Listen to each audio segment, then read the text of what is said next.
Bonjour les amis, j'espère que vous allez bien, c'est votre cher ami Picagol et aujourd'hui les amis, c'est parti pour la Clio Cup, le championnat Clio Cup. Dans ma carrière, on continue.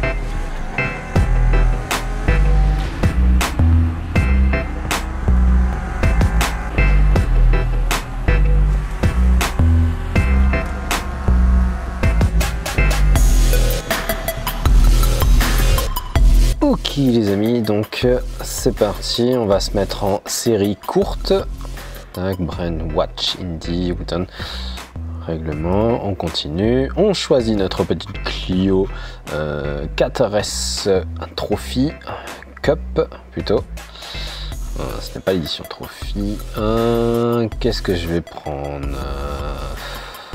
Moi je trouve pas très joli lorsqu'il y a plein de sponsors là-dessus, c'est pas très joli. Je trouve que celle-là elle est pas mal, Le jaune noir là, ça me plaît. Allez, de toute façon on voit rien avec le casque de réalité virtuelle, c'est pixelisé. Oui, je signe le contrat. Oui monsieur, oui monsieur Renault, je signe. Alors, nouveau message. Ouais, vous arrêtez de m'envoyer tous vos mails, sérieux là? Oh, bienvenue parmi nous, oui, je suis content. Alors, c'est parti, bah écoutez, on va partir en phase de qualif. Il faut autant de tours, sérieux. On va mettre 6 tours comme d'hab. Et une qualif de 30 minutes. Et ben bon, je pense que je la passerai la partie de la qualif. Je ferai la partie de la qualif et on passera directement à la course tout à l'heure. Donc je vous montrerai juste les réglages.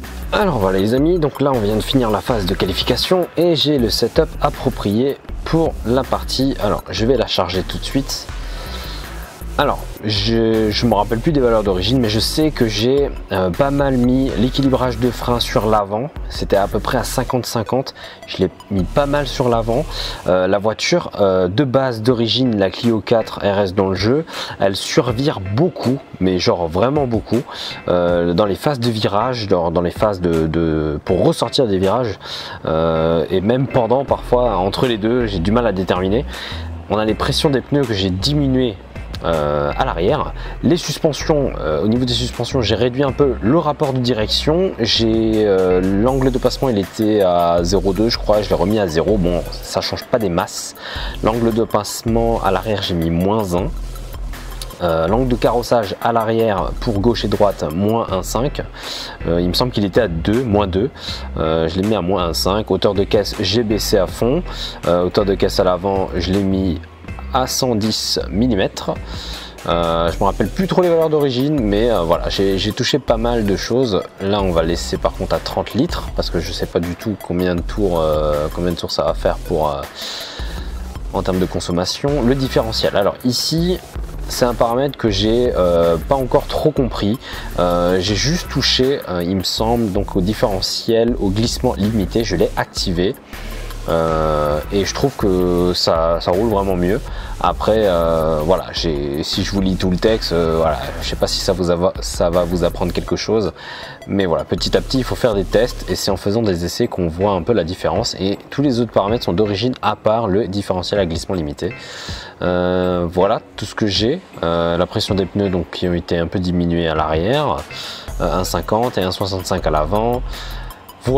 Voilà, et l'angle de carrossage à l'avant, -3, parce que de temps en temps dans certaines épingles il y a une possibilité que j'ai un peu du mal à tourner, donc je mets -3 pour vraiment avoir, on va dire, une aisance au niveau des tournants, mais du coup ça va négliger la vitesse de pointe. Bon, enfin bref, on va voir ça tout de suite contre les adversaires, on va voir ce que ça donne. On sauvegarde, hop, oui, je sauvegarde.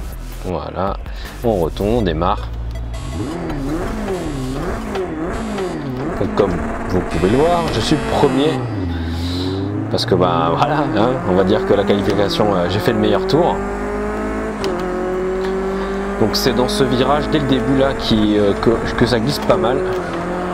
Là vous pouvez voir que ça survire pas mal, mais j'ai trouvé le réglage idéal juste pour la reprendre correctement. Là je vous parlais d'une certaine épingle. Donc c'est là que le pincement va jouer, vous voyez, et je peux coller vraiment l'intérieur du virage. Là pareil, la répartition des freins est à 70% vers l'avant, donc ma voiture commence déjà à à pioncer de l'avant et donc du coup se placer dans le virage, comme là de nouveau. Donc là je freine, je me mets en deuxième, je dose, j'accélère à fond et voilà, on laisse la puissance passer au sol tout simplement et voilà. On voit tout de suite la différence, on met l'écart vachement aux adversaires. Maintenant il faut qu'on reste stable pendant 6 tours. Maintenant voilà, comme je vous ai dit, c'est très compliqué à très haute vitesse. La voiture survire, j'ai beau toucher les réglages, mais dans ce virage, c'est celui où je perds souvent le contrôle. Mais bon.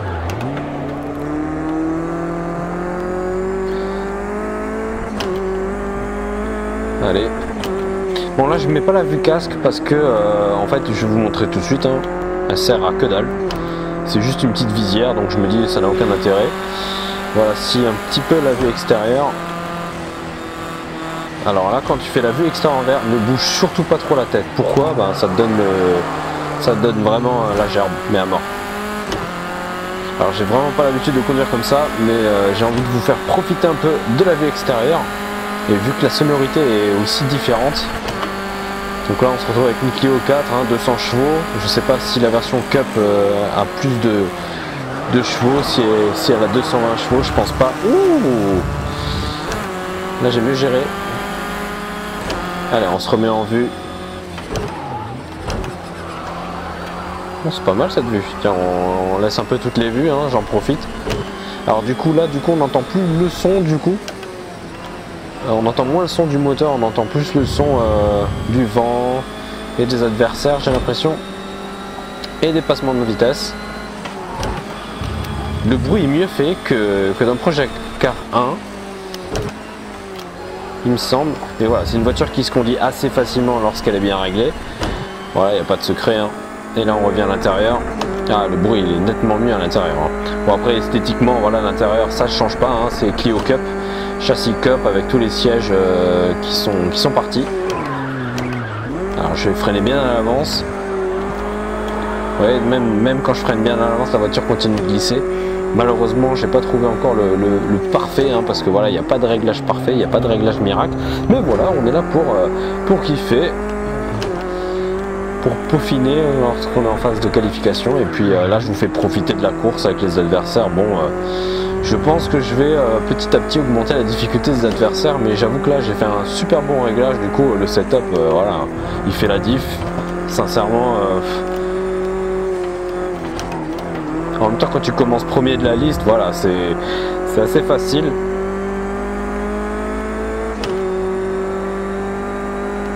Putain, on leur met l'écart. Hein.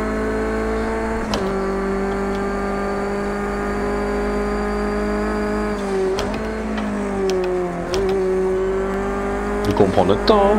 On prend bien.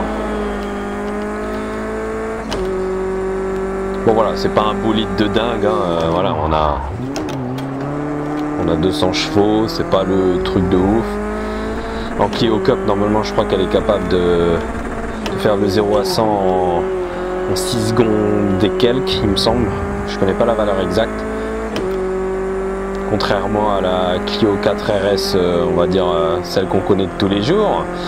Mais vu qu'elle a tout le poids des sièges passagers arrière, etc., et que le châssis n'est pas un châssis Cup, du coup, voilà. Je crois qu'elle doit tourner peut-être une seconde de plus, elle doit tourner dans les 7 secondes, 8 secondes. Plutôt 7, je dirais. On a combien de temps? Allez, dernier tour.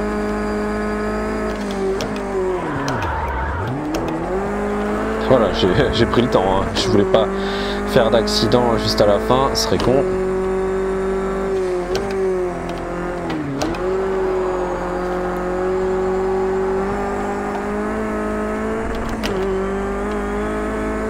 J'avoue que les pneus ça va, ça tient le coup.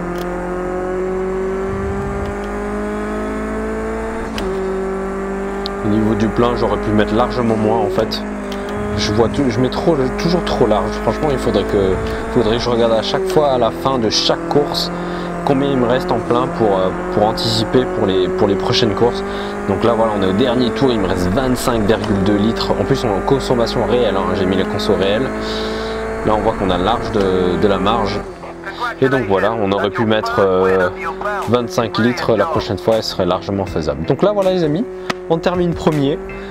Donc voilà, j'espère que la première manche donc, de cette Renault Clio Cup vous a plu. Donc on fera la finale dans la prochaine vidéo. Et donc moi je vous dis donc peace and game, à la prochaine. Ciao.